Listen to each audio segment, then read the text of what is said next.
remember the 5th of November or something like that. But before we get in today's video, go ahead down below and hit the subscribe, share, and like button. It means a whole lot to us here on the channel.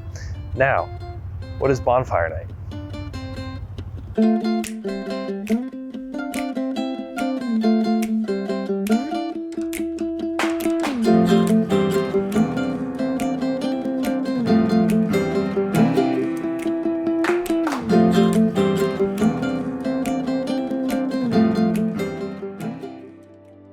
We actually did a little bit of research on this before we went out to celebrate the festivities. And from what I can see, this dates back all the way to 1605 with a guy named Guy Fawkes. I think he was spent to blow up like the House of Lords and Parliament, and essentially he got arrested before it could all, take off. From what I was talking with some of my British coworkers, they said that they used to have kind of like a scarecrow-like figure that they would set on bonfires that was supposed to be Guy Fawkes, and they would burn that.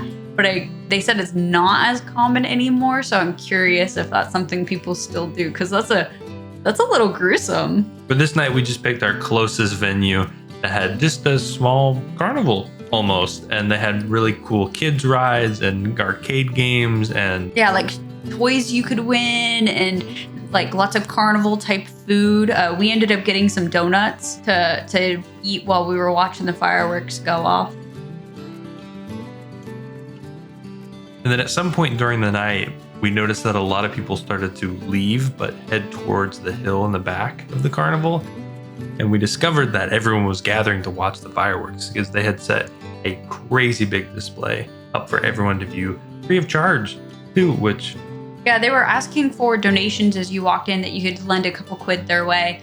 I don't know exactly what the donations went towards. Maybe the display, maybe some type of fundraiser, and we just missed the sign. But oh my gosh, were the crowds gathered. It was so many people.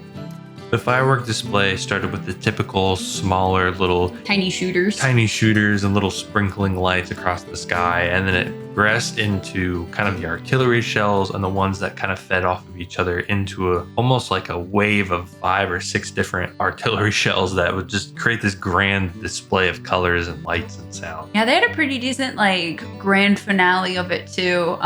Little polite golf claps from the crowd afterwards.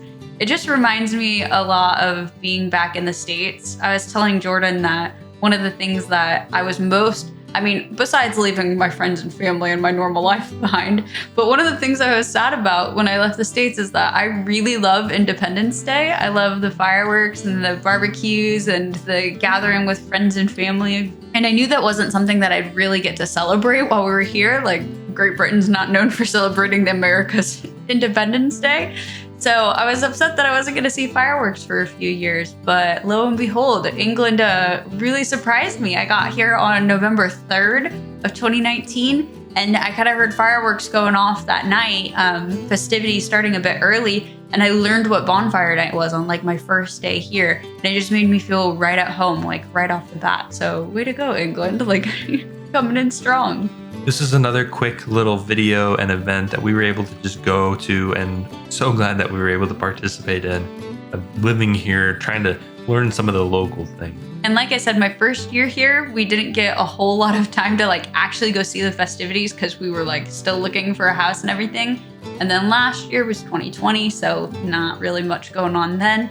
But this year we really got to go out and celebrate with everyone else, and it was really fun to get to go and do. Well, that pretty much wraps up this short little video. Thank you guys so much for joining us. We really appreciate it. And while you're here, don't forget to hit the like, share, and subscribe button. Follow us on socials, all those links down below. We'll see you guys in the next one. Bye.